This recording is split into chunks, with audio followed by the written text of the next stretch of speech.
하는 이 선박들이 점령지 크림반도로 석유와 군수물자를 운송하는 해상 보급망의 핵심이라고 설명했습니다.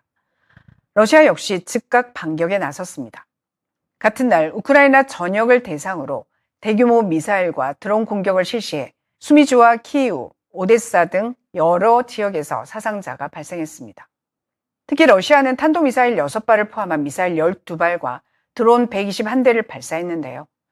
우크라이나는 대부분의 드론은 요격했지만 탄도미사일은 전부 방공망을 뚫고 목표물을 타격했다고 밝혔습니다. 이는 우크라이나 방공망이 여전히 가장 큰 약점으로 남아있다는 점을 다시 한번 보여준 사례로 평가됩니다.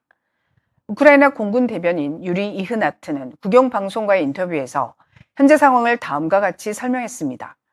탄도미사일을 막으려면 우선 그것을 요격할 수 있는 무기가 있어야 한다. 그는 우크라이나가 운용 중인 패트리엇 방공체계 자체는 충분한 성능을 갖추고 있지만 문제는 패트리엇 요격 미사일이 부족한 것이라고 강조했습니다. 이 같은 상황 속에서 최근 튀르키예 앙카라에서 열린 나토 정상회의에서는 우크라이나의 패트리엇 미사일 생산 기술을 이전하는 방안이 논의됐습니다. 우크라이나는 앞으로 국내에서 직접 패트리엇 미사일을 생산할 수 있도록 생산 라이선스를 확보하는 방안을 추진하고 있습니다. 언론 보도에 따르면 트럼프 대통령은 나토 정상회의에서 젤렌스키 우크라이나 대통령과 정상회담을 가졌는데요. 미국이 관련 생산 라이선스 제공을 지원할 방침이라고 밝혔습니다.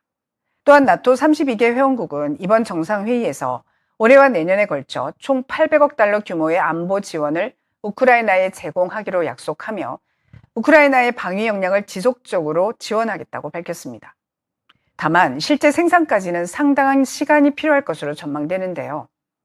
기술 이전을 완료하고 생산 시설을 구축한 뒤 본격적인 양산 체제를 갖추기까지는 적지 않은 기간이 소요될 것으로 보입니다. 아울러 기술 이전의 범위와 미국, 우크라이나 간 협력 방식, 구체적인 생산 일정 역시 앞으로 양국 간 추가 협의와 미국 정부의 정책 결정에 따라 확정될 예정입니다. 그렇다면 우크라이나는 과연 자체적으로 패트리엇 미사일을 생산할 수 있을까요? 그리고 미국은 어느 수준까지 핵심 기술 이전을 허용하게 될까요?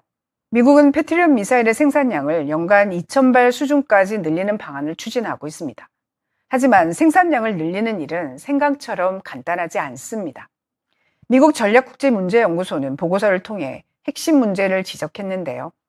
보고서에 따르면 지난 10년 동안 미군의 패트리엇 미사일 연평균 구매량은 약 225발에 불과했고요. 기존 재고 역시 실제 소모 속도를 따라가지 못하고 있는 상황입니다. 패트리엇 생산 구조를 들여다보면요. 패트리엇은 록히드 마틴 혼자 만드는 무기가 아닙니다.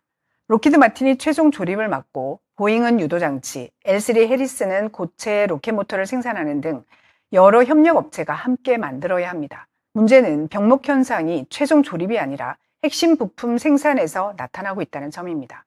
특히 유도장치는 연간 약 650에서 700개 정도만 생산되고 있고 고체 로켓 모터 역시 제작에 2년 이상이 걸릴 정도로 생산 공정이 매우 복잡합니다. 추진체를 수개월 동안 천천히 경화시키는 과정을 거쳐야 하기 때문에 생산 속도를 무리하게 높일 수도 없습니다. 여기에 숙련 인력 확보와 보안 인가 절차까지 더해지면서 생산 확대는 더욱 쉽지 않은 상황입니다. 지난 나토 정상회의에서 트럼프 대통령은 젤렌스키 대통령에게 이렇게 말했습니다. 생산 라이선스를 주면 우크라이나가 직접 패트리엇을 만들 수 있다. 그리고 이렇게 덧붙였죠. 아직 록히드 마틴에는 이 사실을 알리지 않았다. 그러니까 정치적 약속은 있었지만 실제 계획은 아직 시작 단계라는 의미입니다. 미 군사 전문 매체 더 워조는 현실적인 장애물을 4가지로 정리했습니다. 첫째는 미국 정부의 수출 승인과 의회 절차입니다. 둘째는 생산 능력입니다. 설령 우크라이나에서 조립하더라도 핵심 부품은 여전히 미국에서 공급받아야 하기 때문에 생산 속도가 크게 빨라지지 않습니다. 셋째는 기술 유출 문제입니다. 패트리엇에는 미국의 핵심 군사 기술이 들어있기 때문에 전쟁 중인 우크라이나에 기술을 이전하는 데는 큰 부담이 있습니다. 마지막은 공장 자체입니다. 패트리엇 생산 시설은 대규모 첨단 공장이 필요한데 우크라이나에서 공장을 짓는 순간 러시아의 최우선 공격 목표가 될 가능성이 큽니다. 따라서 전문가들은 우크라이나가 패트리엇을 직접 생산하더라도 당장 전력 공백을 메우기는 어렵다고 보고 있습니다. 생산 라인을 구축하는 데만도 수년이 걸릴 수 있기 때문입니다. 결국 지금 우크라이나에게 가장 필요한 것은 미래의 생산 시설이 아니라 지금 바로 사용할 수 있는 패트리엇 미사일이라는 것이 전문가들의 공통된 분석입니다. 그렇다면 우크라이나는 자체적인 대안을 마련하고 있을까요? 답은 그렇다입니다. 우크라이나 방산기업 프론트라인은 드론과 FP5 순항 미사일을 개발하는 것과 함께 국산 탄도미사일 요격 체계도 개발하고 있습니다. 이 체계의 핵심은 FB7 요격 미사일이고요. 올해 2월 첫 시험 발사를 마쳤습니다. 하지만 총괄 설계자인 세르비 리르만은 아직 실전 배치 단계는 아니라고 인정했습니다.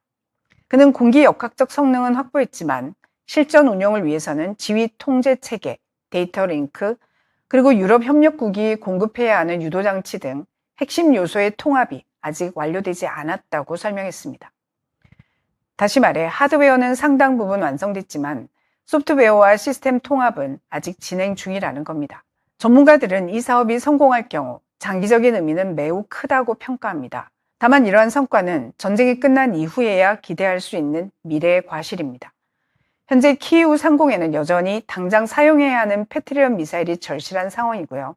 우크라이나가 가장 시급하게 필요로 하는 것은 미래의 생산시설이 아니라 오늘 밤 날아오는 미사일을 막아낼 수 있는 요격 미사일이라는 점에는 변함이 없습니다.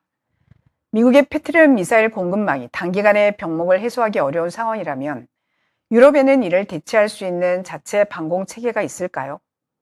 답은 있다입니다. 실제로 유럽은 자체 방공 시스템을 앞세워 새로운 수요 확보에 나서고 있습니다. 첫 번째는 프랑스와 이탈리아가 공동 개발한 차세대 방공 체계 샘프티 NG입니다. 이 시스템은 아스터 30 블락 1 NT 요격 미사일을 운용하며 올해부터 실전 배치가 시작될 예정입니다. 최대 150km 거리의 공중 표적을 요격할 수 있고요. 패트리엇의 핵심 임무인 탄도미사일 방어 능력도 갖추고 있습니다. 프랑스는 2024에서 2030 군사계획법에 따라 샘프티 NG 8개 포대를 발주했고 첫 번째 포대는 올해 인도될 예정입니다. 이 밖에도 덴마크와 쿠웨이트, 헝가리 등을 포함해 약 15개국이 도입 협상을 진행 중입니다. 스위스와 에스토니아도 공개적으로 관심을 표명했고요. 두 번째는 독일 방산업체 DL 디펜스가 개발한 아이리스-T SLM, SLX입니다. 이 체계는 올해 2월 처음 공개됐는데요. 이미 실전에서 성능을 입증한 아이리스-T SLM 요격 미사일과 신형 장거리형 SLX 미사일을 동일한 발사 체계를 기반으로 함께 운용할 수 있다는 점이 특징입니다. 최대 사거리 80km, 요격 고도 30km의 성능을 갖추고 있고요. 무엇보다 이 시스템은 이미 실전 경험을 쌓았습니다. 아이리스-T SLM은 2022년 말부터 우크라이나에 배치돼 러시아의 순항 미사일과 자폭형 드론을 상대로 매우 높은 요격 성공률을 기록하며 성능을 입증했습니다. 유럽 국가들이 자국 방공 체계를 선택하는 이유는 단순히 자국 산업을 육성하기 위해서만은 아닙니다.